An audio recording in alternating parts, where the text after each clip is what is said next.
Welcome back to another episode of the Tank and Rod podcast, brought to you by Tank and Rod, sponsored by Tank and Rod. I'd like to wish everybody a happy New Year's. I hope you all got to enjoy some time with friends and family over the holidays. Maybe got some New Year's resolutions down on paper, hammering some good goals for 2024. I certainly know that we did here. But yeah, just going to do a quick intro for today's episode. We're going to talk about what our lives would look like if college began a little bit more at this age, around 21 or 22. We're going to talk about the stress of moving to another part of the world and how that impacts your mental and your physical health at the beginning. We talk about Greek life and how fraternities and sororities decide to bring themselves multinational when they go abroad. And Jared tells us a story about his time visiting the Mona Lisa. Once again, thank you guys for the support, and I really appreciate it. We really appreciate it, and yeah, I hope you enjoy the episode.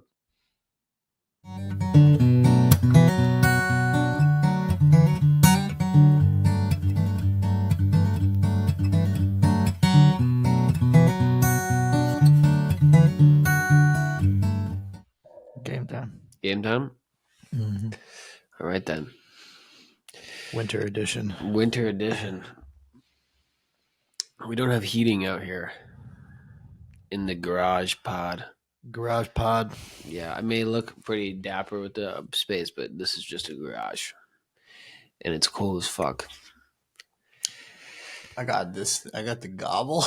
You got the gobble. The beanie. I got some smart wool. Nice. Yeah, I'm not working with that. What about you? I got bare feet. Britain's finest. Yeah, and I got some fucking Peaky Blinder ass Peaky Blinder jacket, and I got some sweatpants.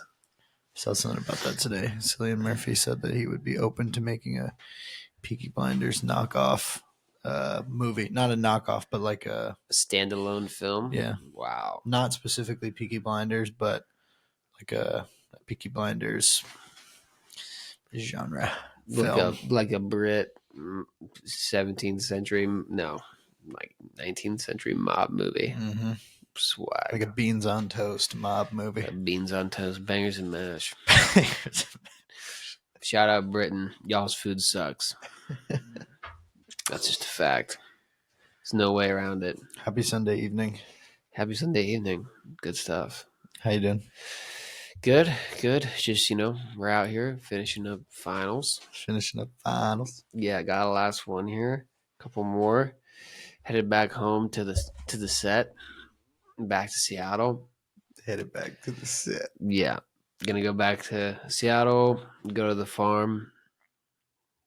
It's gonna rain the whole time. That's what the weather says. In Seattle? Yeah. Yeah. And then the farm, it's probably gonna snow. It's gonna be really cold. And I'm gonna look at some trees. There you go. Yeah. It's gonna be nice. I'm gonna see my fam again. Brother's coming in. It's good stuff, man. Yeah. No complaints. It's the holiday season. It's the holiday season. Yeah. It's not to like, right? The question is, what do you eat? What do people eat for like Christmas meal? Christmas. It's like a steak? Bangers and mash. I don't think they do. What do you eat for Christmas meal? I don't know. Is there a Christmas cuisine? I've never been sure about it. My mom likes to whip something up. It's it's just a good excuse to get a big meal going. Cook something large. There you go. Be in charge. I was thinking the other day about how the first people who started to put together like the equations of like math and stuff like that. Okay. Because I was just sitting in my shower and I was watching the waterfall and I was thinking about these guys or women in history and these scientists and how they even possibly came to understand the math or the science behind gravity and mass and forces interacting with each other and the complexities of the universe and that type of stuff. Yeah. That's a good question. I don't got the faintest fucking idea. I know I never did pass algebra 2, so I really couldn't tell you. But I think everyone's minds are inclined in different ways. That's what I was thinking about. I was like, way. maybe for some people, like the way in which some things about people, maybe for us, just connect. Like the dots just line up and it makes sense. Like the puzzle is just, it makes sense, Sure. The interactions and humans. For me, that's kind of like what I think about. It's like I feel like I have a decent understanding of the way in which like people interact and humans. But to some people that are just like born with a deep understanding of the way in which like chemicals and compounds and forces and all those things interact and how to like make sense of that through numbers and letters is nuts. Yeah, I think they just harness. I don't know, man. They're just inclined that way, I guess. I don't know. It's a weird. I mean, yeah. I guess some people's mind, they just if that's the makeup of your reality, what you see when you look around you, then that's what you're gonna. That's what you're gonna get. If you have those tool sets inside of your character, then you're gonna build. Then you're able to kind of, I guess, build that out and keep searching and keep learning more and testing new theories because of your preordained comprehension of the tools, and now you just apply those to unlock more boxes, I guess. Yeah. I guess that's how it makes sense to me. Or you just fucking figure it out. I mean, there's some complicated ass stuff. I don't really have the answers to it, but it just was in my mind the other day, and I was just like, it's an interesting thing to think about. Just the idea that somebody was able to make sense of all this in numbers that like actually works and works for everything. Well, there's some interesting stuff.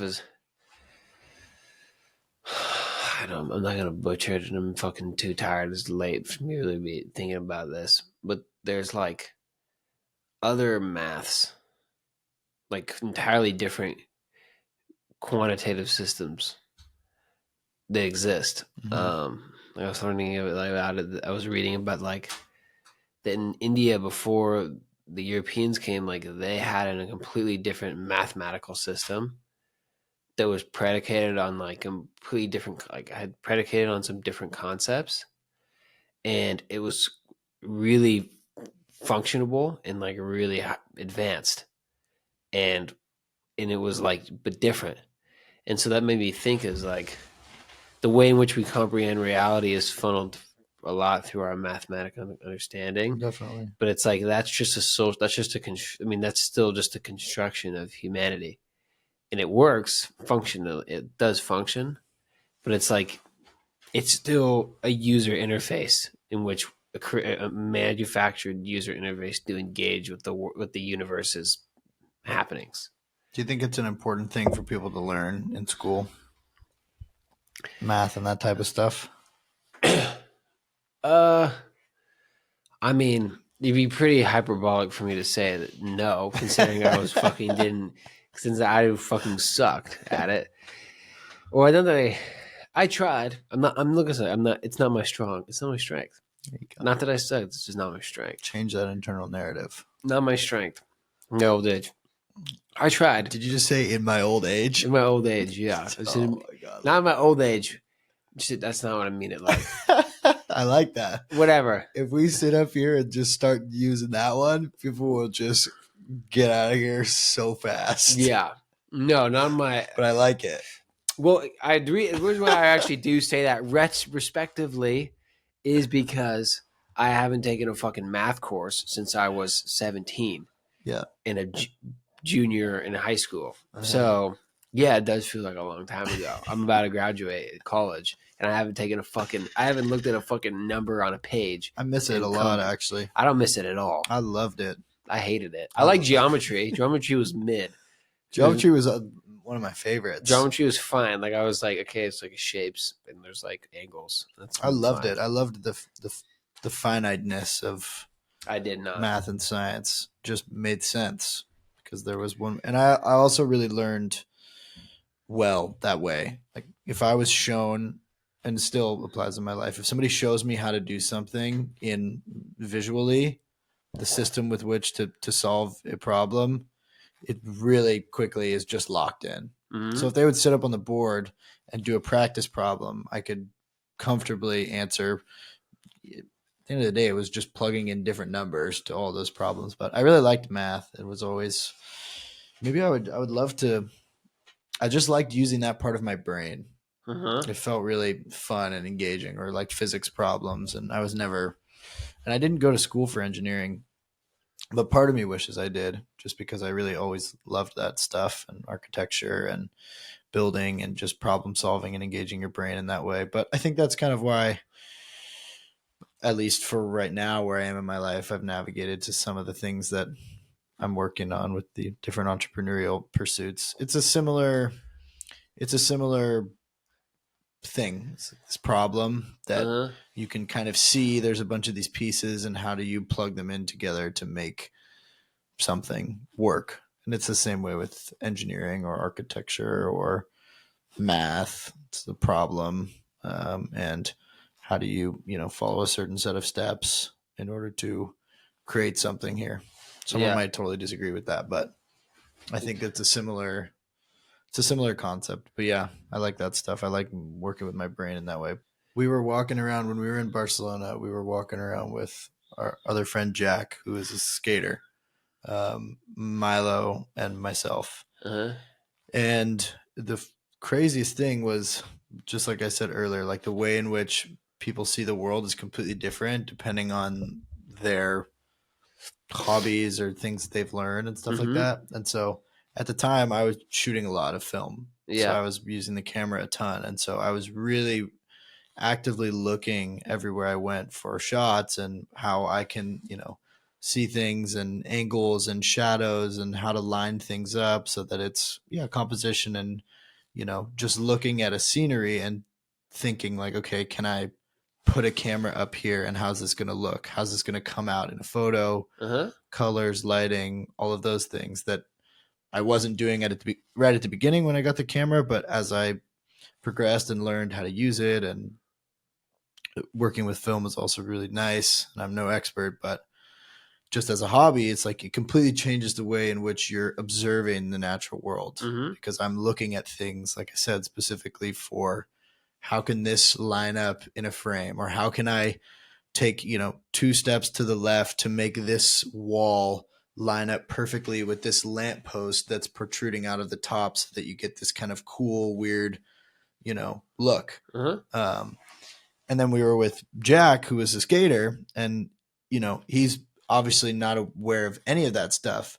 But we're just walking around, and he's going up to every single little curb, or I don't even know what you call them, but like the ways in which the pavement kind of connects to the street, or walls connect to the street. And Barcelona is a mecca for skating across the world. But just the things that he notices that I never would ever pay attention to, like the architecture of the city, Uh-huh. and specifically how it's put together, and why it fits so well with skating and that culture.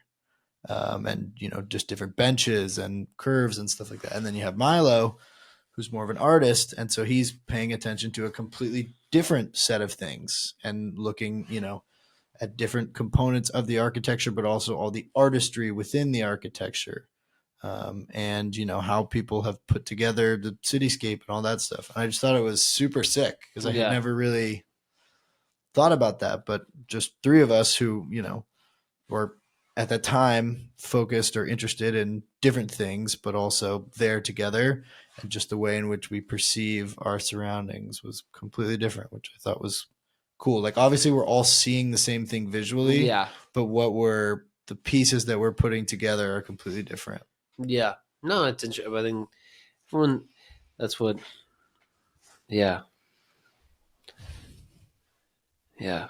I think we all just we all have our pre. I mean, but that's how I think that can be. You can turn that into a lot. I mean, that's how everyone kind of engages with all different aspects of their life. Is like you funnel your own experiences.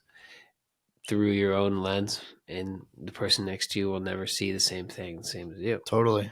That's just how it is. We all have our ways, and I think what's funny is like some people who who are involved in a certain way of life or study something in school have their own have a particular archetypes of what you can what they like what they are. Like, you look at, if an engineer person, some have a particular way of being, particular way of looking at things, but then you also have outliers and people who are completely different. And I think that's interesting. Like, I don't know, to me it's always been compelling at school because of being and doing English literature and seeing the kind of people who are in there and seeing how contrasting it is compared to the other surroundings I'm in. It's interesting just to see the different type of people. It's like overwhelming A majority. university campus is a wild place. Yeah, it is. It is. It totally is. Wild is the place. I was going to say so diverse in pursuits. Yeah. Obviously, where we go to school in San Diego is not as diverse as many places in some ways, but just in terms of the different people, Yeah. Trying to pursue different aspects of themselves or, work and life and stuff like that. But at any given moment, you're surrounded by, 100 kids who are all working towards a completely different goal, which is, it's cool. And there's a lot of talent. There's a lot of talent. There's a lot of smart people. Yeah, I think just this year, like first time, I'm like actually appreciative of the education and the university. Not completely. Like, I always knew I was privileged enough to have this, and I always appreciated it and was grateful.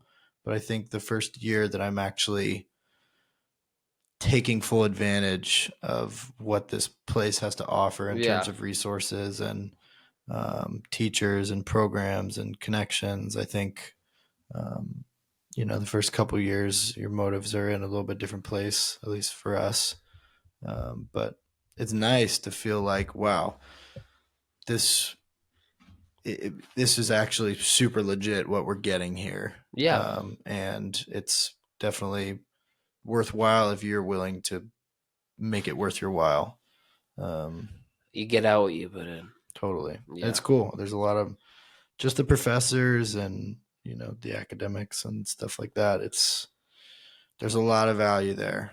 And I think, like I said, up until this year, maybe I knew it, but I was focused on other things and wasn't pursuing the different ways in order to get the value out of the university.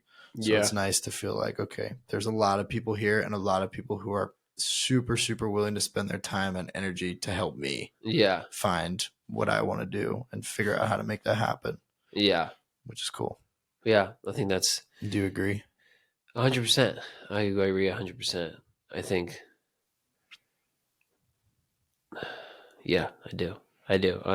Totally. Get closer to the mic. Yeah, I agree 100%. I just thinking about my own, like, what journey with school and academics, and I think for me it was always like, I don't know, school was never something that was just a non-fact. School was all like, yeah, coming to college was not just a step because of to do it. Because like everyone does it. No, I'm gonna go. No. I mean, I had points where I thought that I couldn't go to college, or that I should go to the military, or I should just quit school and drop out of school. It was not. The opinion of myself was low, and so college, and succeeding in college seemed like almost an abstraction, on borderline not possible for most of my high school. And so the fact to come, it was like a big deal, and to actually learn and feel validated that I'm capable of learning was good. Not even that I was capable of succeeding, just capable of learning. That's what was more important. What changed that? I just like coming and meeting people and meeting you guys or meeting other individuals really helped. And just the vibe of knowing that I had I had nothing to prove except to myself. So that was it. But I think you're right. Like, you get out what you put in. Totally. You get out what, if you want to come to school and you want to go to university, like, if you desire to learn a tremendous amount and set whatever it is up that you want to do after, like, to the fullest extent, you totally can do that, or you can, like, not. Do you think that it would be beneficial if, in some alternate reality, like going to university started maybe a year prior to this one, or maybe just started at this age, like right when you're kind of 20, 21? Do you think that would be beneficial for more people, or do you think, like, because we've talked about this before, like so much of the stuff that you learn when going off to college, that's not necessarily the actual academic aspect of it, but how to be self-sufficient, how to live on your own, and how to kind of become your own person in the world without the safety net of your family, Yeah, and all those things that are just as important, if not more. You also learn communication skills, how to find people and make connections and friends. So I think there's so much more to the experience of going to school that maybe a couple years ago we would just be like, this is, no one's getting anything out of this. We're just here to have fun. But yeah, in that fun, there's so much learning as well about how to be independent, and function by yourself. So that's kind of like yeah, when I think about that, like, well, academically, it might make sense if I was to start university or college now, because I'm at a place where I can really appreciate it and take full advantage of it. But I think that's also why people go and they get out of their nest and figure things out. And then if they find things or they do get the value out of it, then they can choose to pursue higher education. And there's so many opportunities for that as well. yeah. Um, I agree. Obviously, there's also a big conversation just about the the expense of all of this, Yeah, I and think, but in many parts of the world, that's yeah, gratefully a non-factor, and we're lucky to be able to afford this and make this happen, and my family, and I'm very grateful that I get to do this. But yeah, that's a whole nother kind of side of the coin. I think it's, yeah. I think if you're talking about the U.S., because I mean, in some parts of the world, you said college is extremely expensive and almost unattainable. In other parts of the world, it's free. Yeah. And so, um, but yeah, I think it could start later for sure, definitely. But at the same time, there's a ton of people out there that aren't going to college, that want to go to college to have fun, true, but they're also like, they know what the fuck they want to do and they're going to college for it. Yeah. They don't give a fuck. Like, it's everything is funneled through your experience of what you do, or what school you choose to go to. Mm-hmm. If you choose to go to a massive big university like SDSU, or you go down to like freaking, I don't know, Oklahoma, it's going to be an experience It's a good that's time. going to be different. But you probably are going there because you're looking for a particular social experience, and you also Totally. have the capital to pay for that. Absolutely.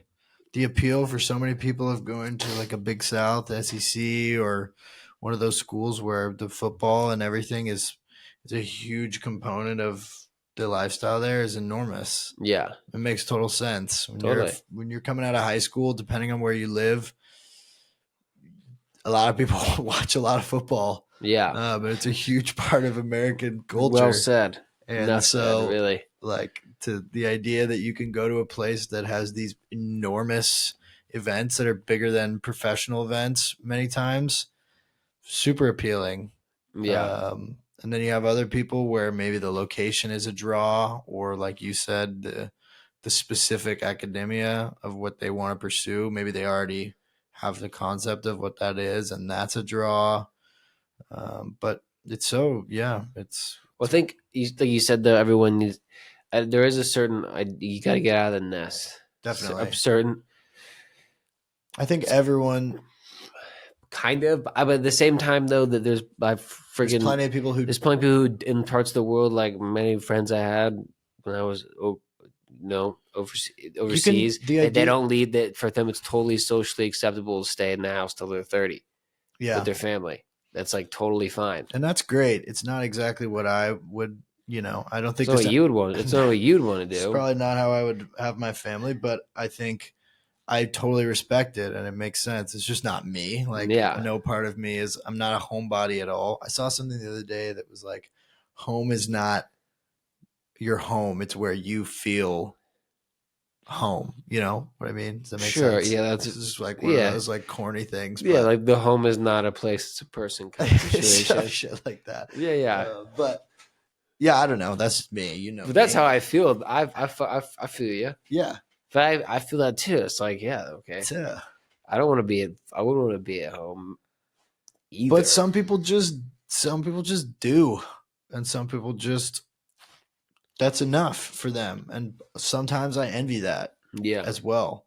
That whatever it is, whether it's contentness or complacency or just an internal peace with what they have, and not comfort there. It's just that what it's just like. Maybe they can look at what you have, Clark, and be like, "That looks like shit." Exactly. I would never want to do that. 100%. I would never want to think that way or live that way. Absolutely. Or like, I don't blame them. like, but I don't. But at the same time, like, you could look at them and be like, I think and I agree. I do think that for everyone, getting out of the nest, if it's possible, is super good for you, because you can always. You're putting your foot down. That's a net positive. I think so. I can confidently say that. Most people probably would. You'd be hard pressed to find somebody that's gonna wrestle me to the ground on the opposite of that. But I think you're right. I think that's a low level claim. Yeah, I think it's. I don't. Think but it's like you can always go home. You can always return to the nest, and you can always return to the comfort and the life. You hope so. Yeah, maybe not for everyone. We're generalizing here, but yeah, I think going off and doing something new makes you uncomfortable, and getting out of your comfort zone and just pushing yourself. It's a great thing. Is amazing, and it's hard. And at the beginning, it can suck. Like, I know you talked about that when you went to South Africa. I felt that for sure. And where I've been, you just show up and you're like, wow, I'm really doing this by myself. And this is intimidating. Yeah. And I don't know anybody where I'm going. Was Spain, what was more intimidating, Spain or South America? South America, I was fired up. That's exciting. I was so excited. And I had my friend Itai with me. And so I was locked in, and I'm a pretty confident fella. Uh-huh. And so I was definitely like, this is going to be interesting, but I wasn't afraid of it. I was just excited to go explore. And the whole process leading up to it, I was pretty nonchalant. Itai, who I went with, he was putting the hammer down, like, let's plan this, let's focus on this. And I was kind of more just like, let's not do that much planning and just go and make it happen. And that's kind of what we ended up doing. We completely just said fuck it to whatever agenda we had within like 3 days and changed our plans. And it was an amazing 2.5 months.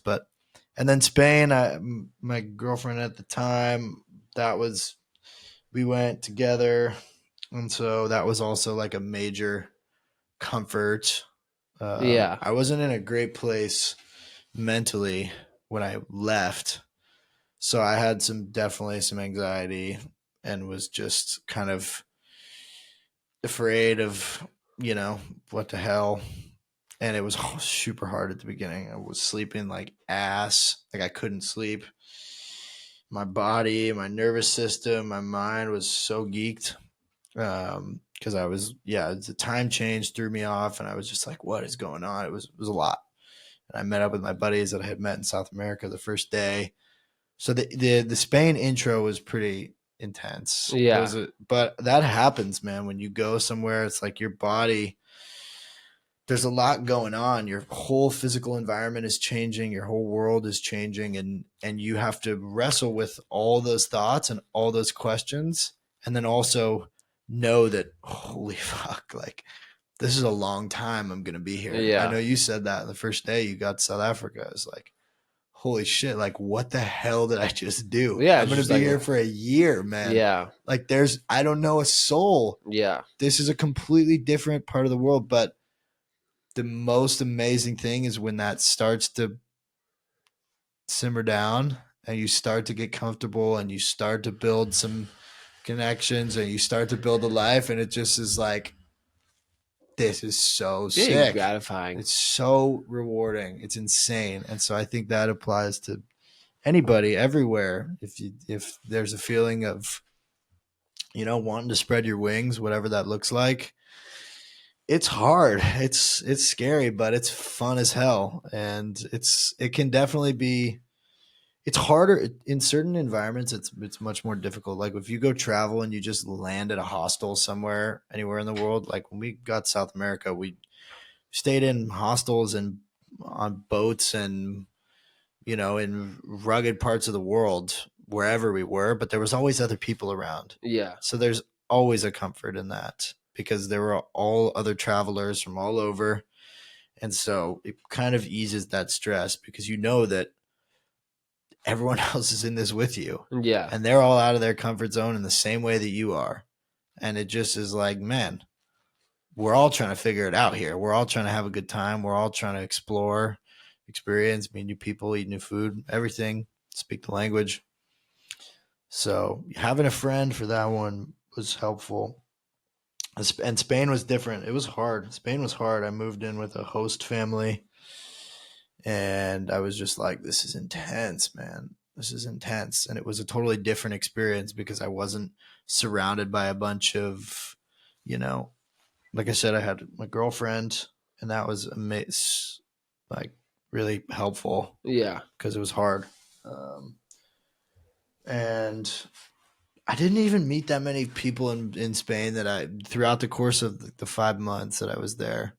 I pretty much hung out with my girlfriend and my buddy Ben, who I met, who also happened to be from San Diego. Uh-huh. But yeah, it was just a different experience. We weren't meeting people that were local. All the people that I was meeting were just all these other Americans that were a lot of just East Coast people who were there for a completely different experience than I was. And there's nothing wrong with that, but a lot of people were just there to function and Yeah. spend a ton of time and a ton of hours late into the night at these nightclubs. And I just wasn't, it's not what I was there to do at all. Not that we didn't have fun, but yeah, there wasn't a ton of people in Spain. Another buddy who we met in the water surfing, always meet good people in the water. Uh-huh. But yeah, that was kind of a roundabout way to answer your question. But No, it's interesting.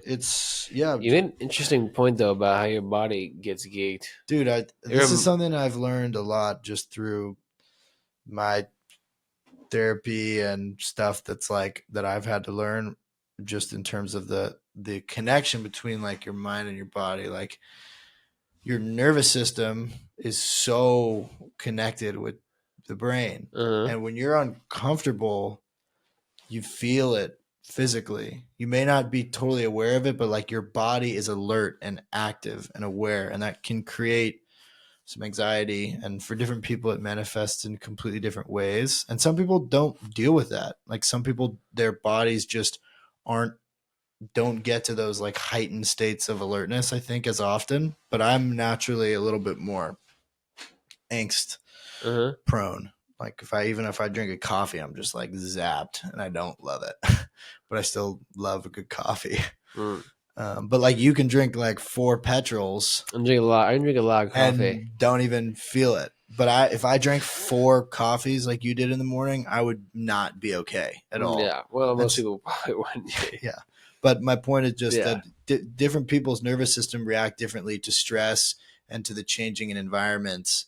And so it's really normal when you go somewhere new and you're really uncomfortable to feel that stuff in your body. And then from there, it can transition to kind of this mental feeling of uncomfortability and overthinking. And like I said, for different people, it manifests in different ways. But that's what I've had to learn, is that when I can be physically uncomfortable, then it goes to here, and then I can start spinning on stuff. Yeah.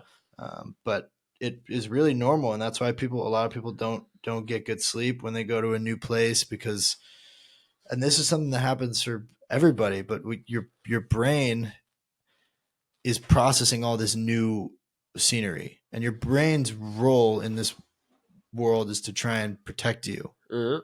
That's the sole objective, to get you what you need and to protect you. And so when you're in these new environments, that's a lot of data and a lot of processing and a lot of new information to make sense of, and a whole new world to start to understand. And so when you first get to new places, it's really normal to feel like completely uncomfortable or out of place, or like, what the fuck did I just do? Why did I just make this decision to go here?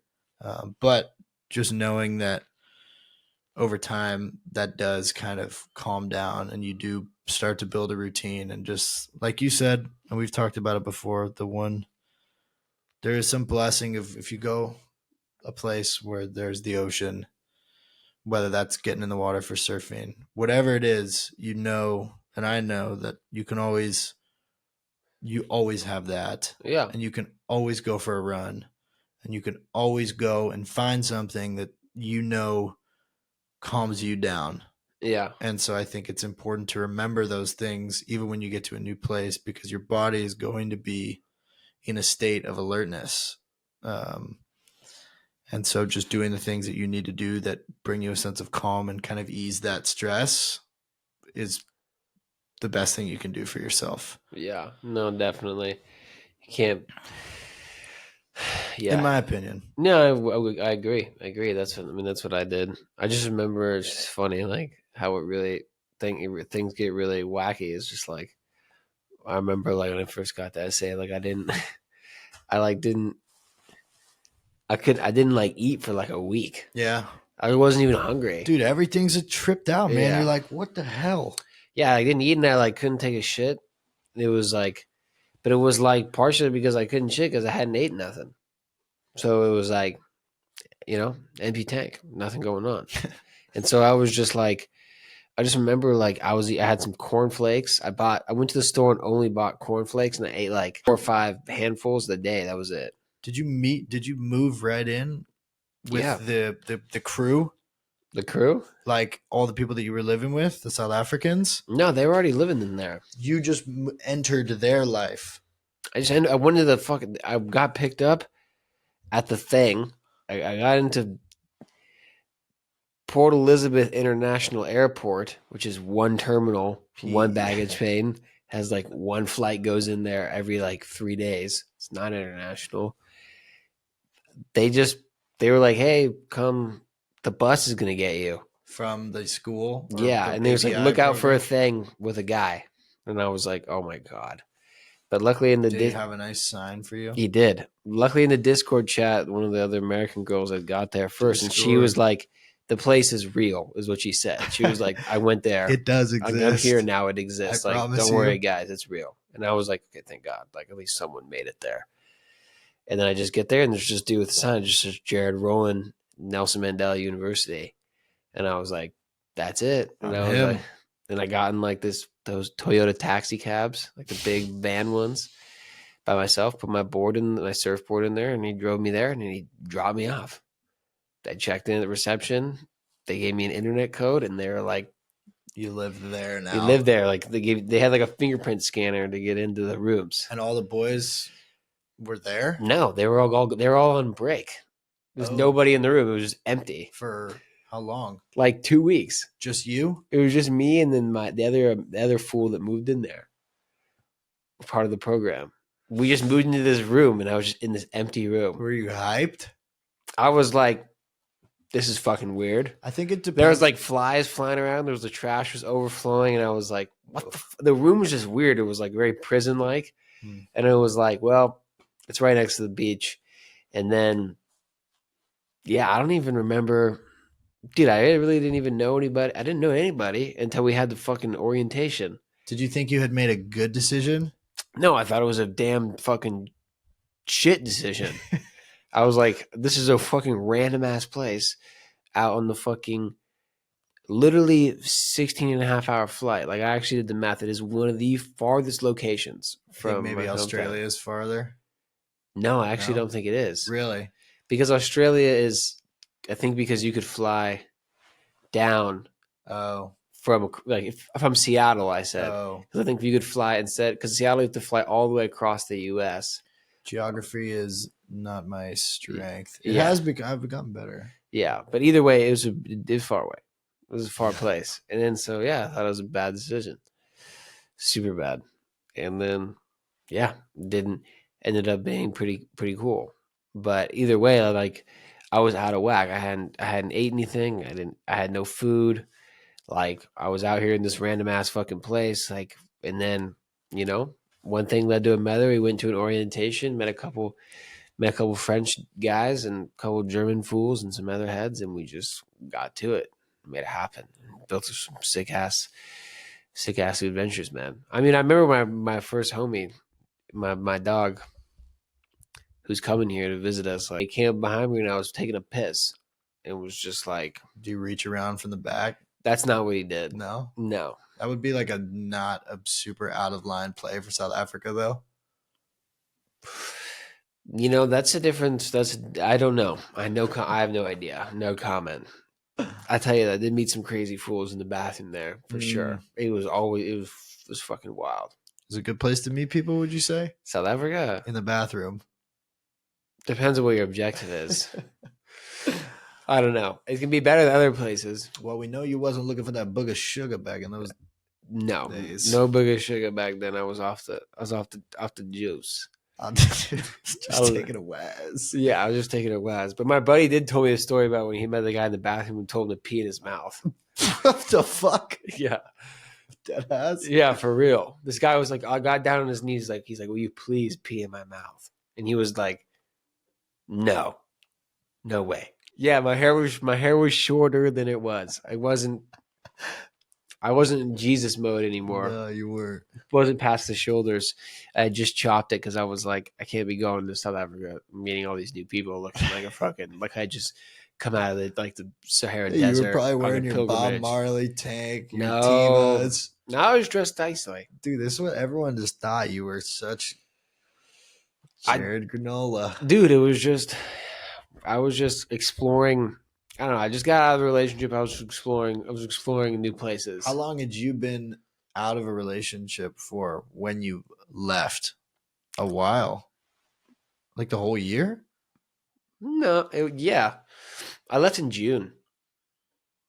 I left early, man. I left in June of the summer before last, and I got back last summer.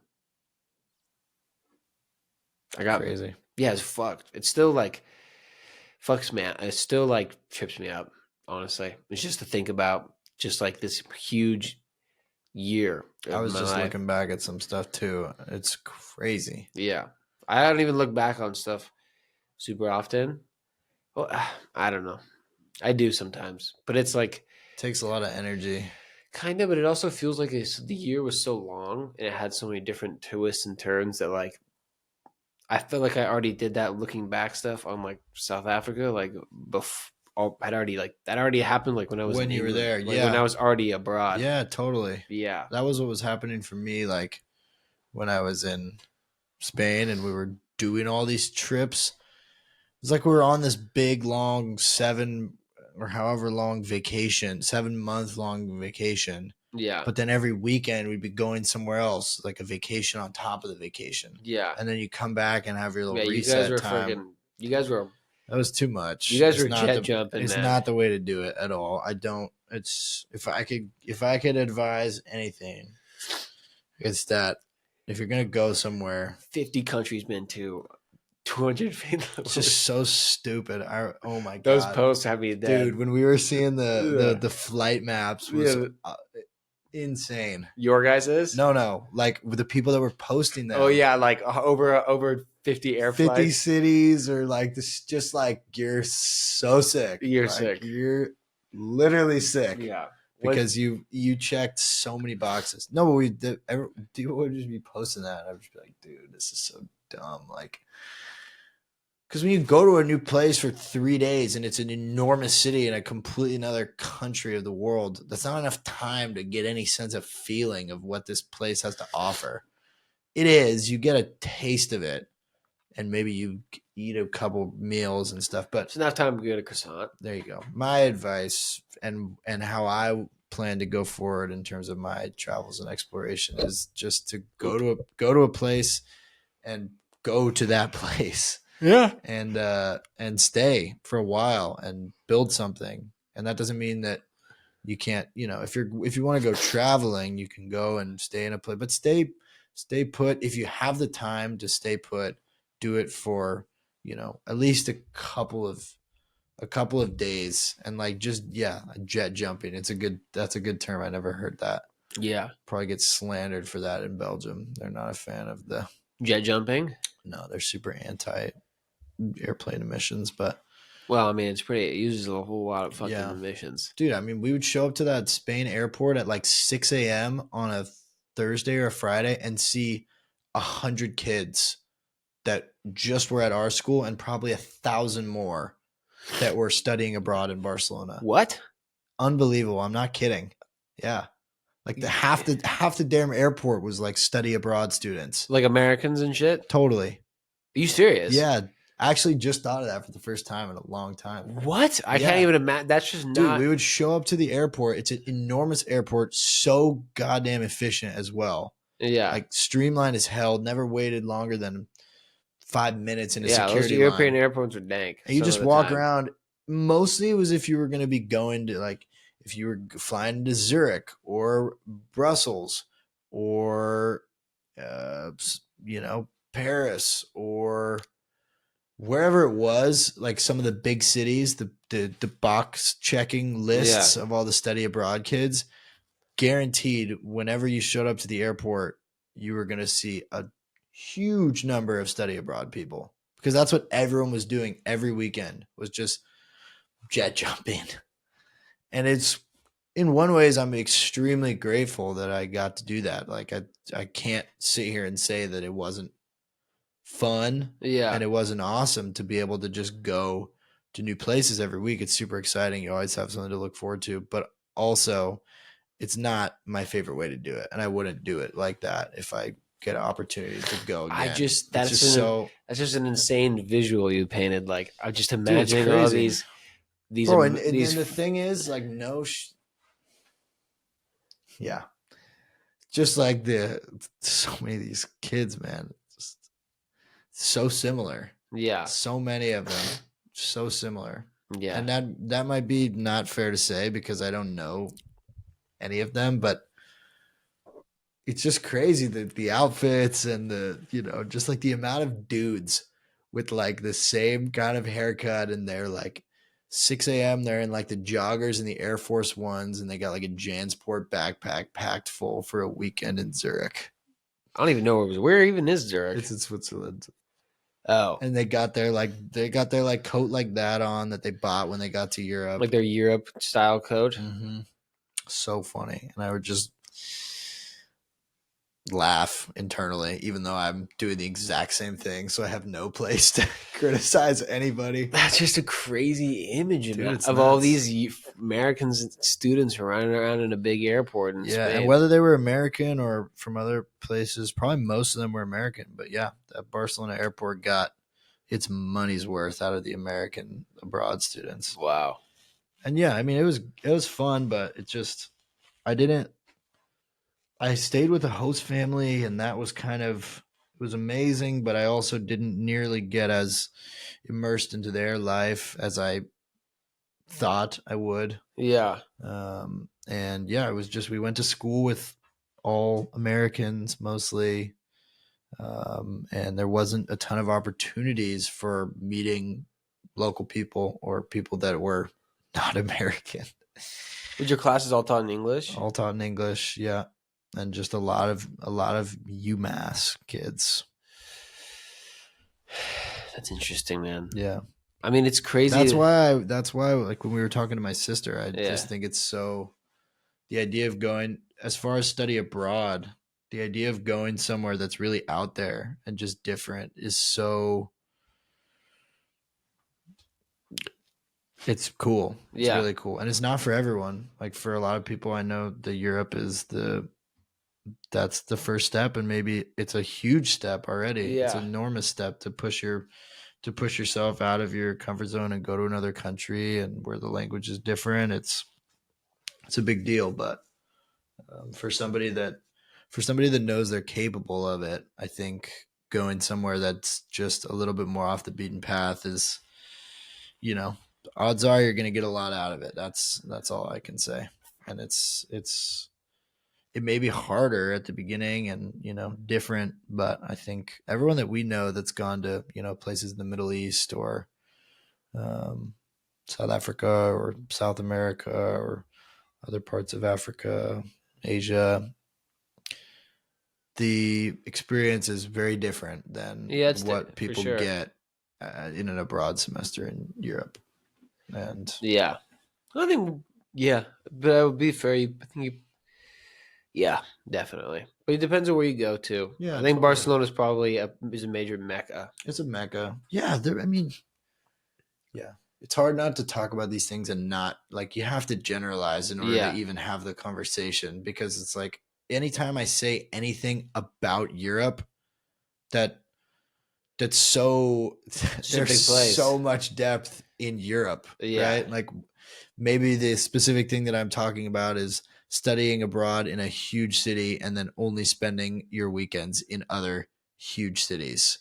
Yeah. And that's a different experience than going to a country in Europe and spending your weekends traveling by car or by train and exploring the ins and outs of that place and that culture. It's fundamentally, there's so many different, there's so many ways to do it, but again, not to interrupt you, but again, for so many people, that may be one of the only times in their life that they do that, or that they get the experience to do that. And so whatever's on the top of their bucket list is what's going to get checked. And there's no shame in any of that. And I think it's great that people are even doing it in the first place. Yeah, I agree 100%. It's just, funny to, but it is funny when you get, 250 kids from the same school in UMass or USC, it was South Carolina. Yeah. It's like entire fraternities and sororities. We talked about this. It's basically like they just take the Greek life multinational. Yeah, international frat life, baby. And that's all it is. And they just live that life international.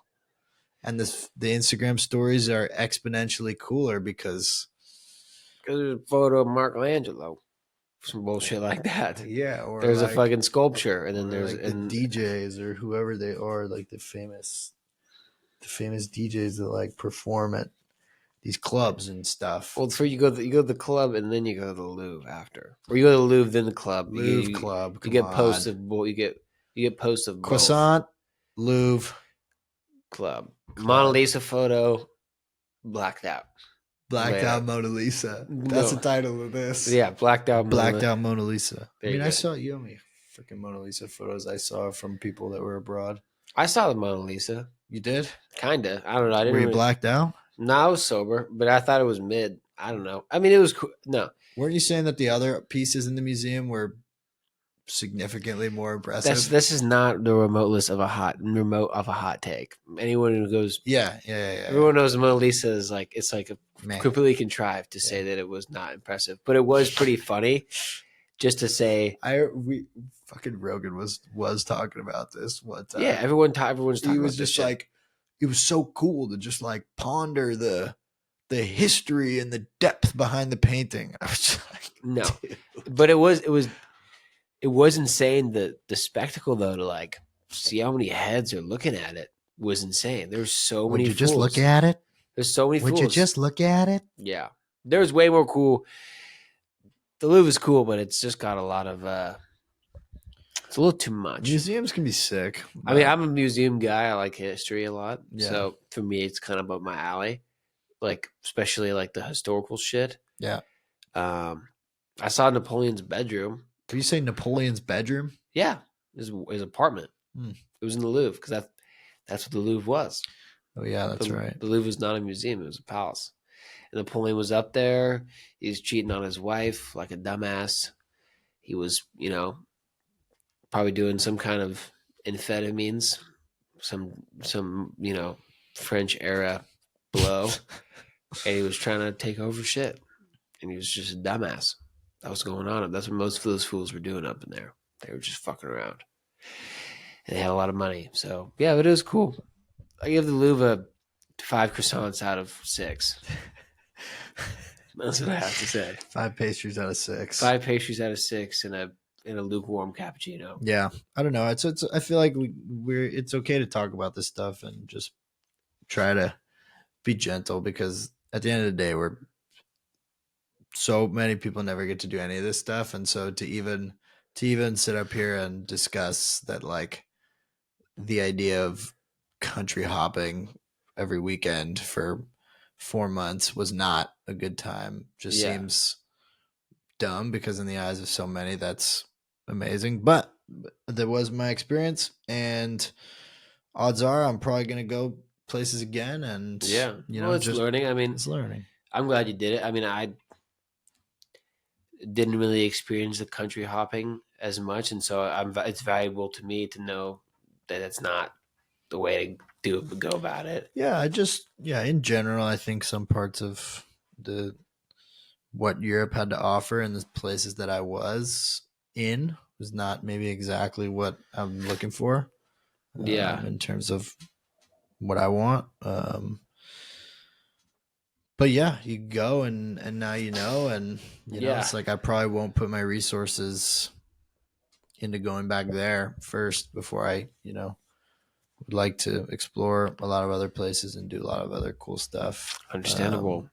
I'm in the opposite boat. You don't really have a choice there, buddy. All the resources are going back. All the resources are straight to Paris. You're that American. You really, really are.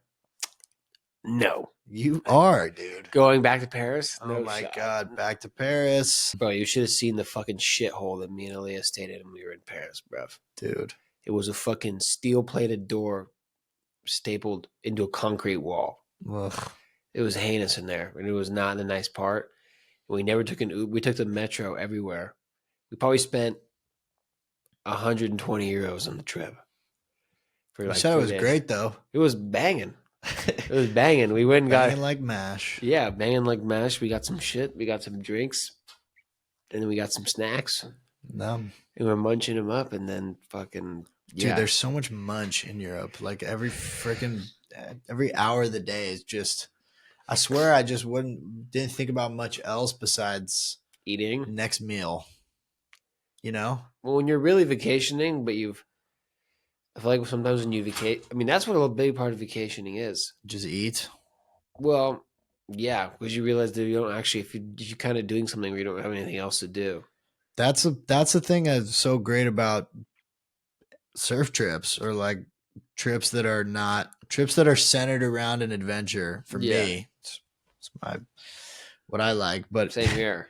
Then you have something during your day that you're like there for, and everything else becomes a supplemental piece of the experience. Yeah. And it adds to it and makes it so much more fun.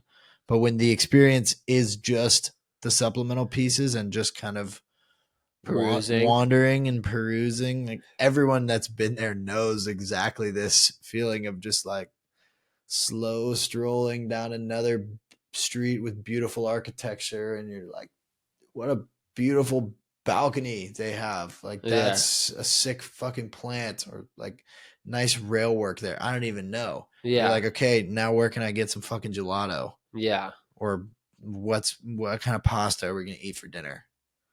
And then you walk off your pasta and, decide where to go. It's a lot of that, which it's great. For some people, that's really nice. Yeah, it's great. You got a nice. Some people, some people were like, they're like, they look at surfing and they're like, "Holy fuck, that looks horrible." You got a nice And a companion with you, and you're just cruising the streets and just Yeah. like, "Whoa, no, no, no, no, no." It's for some people that's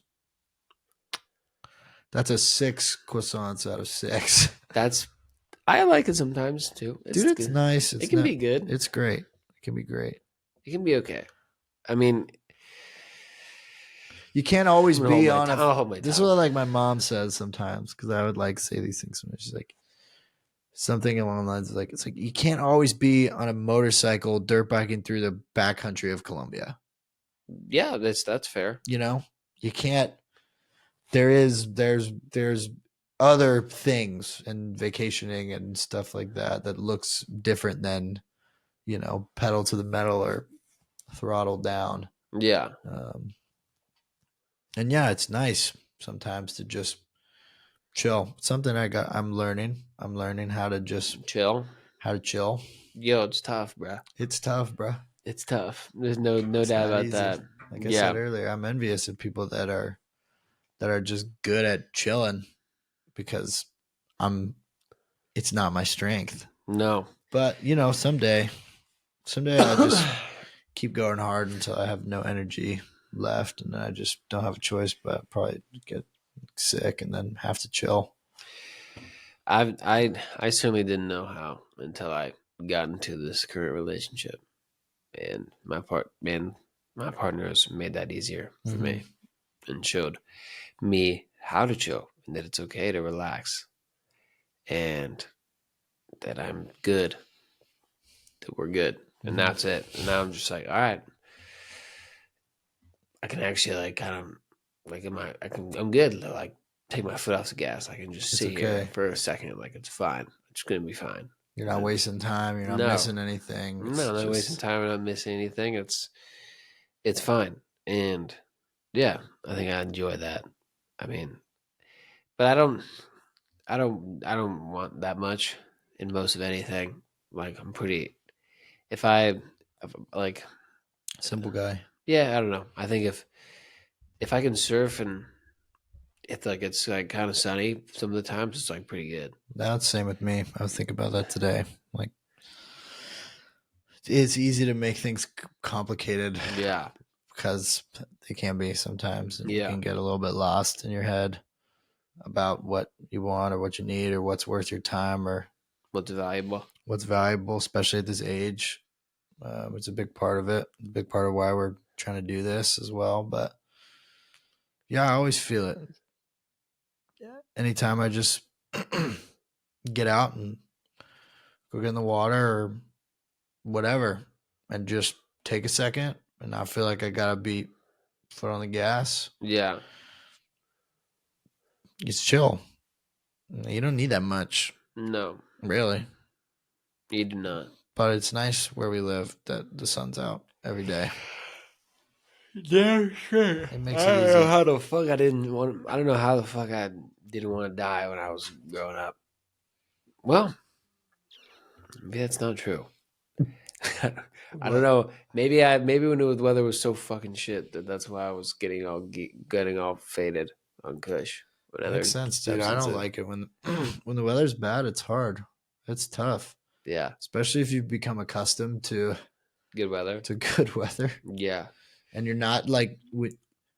Somebody asked this. It's like, what about when you go to the snow? It's like, well, that's a distinct. That's an activity based thing centered Yeah. around the weather.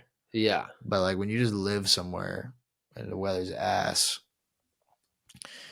it makes sense why people are just depressed. yeah. That shit has an insane effect on your mental, and so does sunlight and the ocean and all that stuff. So Well, the thing in Chicago is it's the wind chill, and what happens is like, look, you would hate it. Like you can't go outside because when you go outside, you just spend all your time at a speakeasy, pretty much, or at the fucking I don't know, inside watching like the Cubs game or some shit. But the wind picks up. I wonder there's so many hardcore baseball fans there. The wind picks up ice particles off the ground Yeah. and throws them at you, and then they stick into your face. It's like sand. No, it's like daggers. Yeah, and then that's what you get so cold there, and it's so windy that then you start your eyes will just start watering. Literally, And the water freezes. It won't freeze. It can freeze on your face. That's a sick visual. Like you just walking like and the water just freezing on your face. You just have like frozen teardrops running down your face. I don't know if it does get that cold. I don't know how that fucking science works, but it does tear up, and then you're just crying walking down the street, and you're just cold, looking for a kosher bagel, basically. That's how it is. Should we wrap it at that? Yeah. What time is it? A little past 12. Oh, fuck, Clark. We've been hammering these late night. Yeah, that's a wrap. Ocean by day. Take a Rod podcast by night. All day.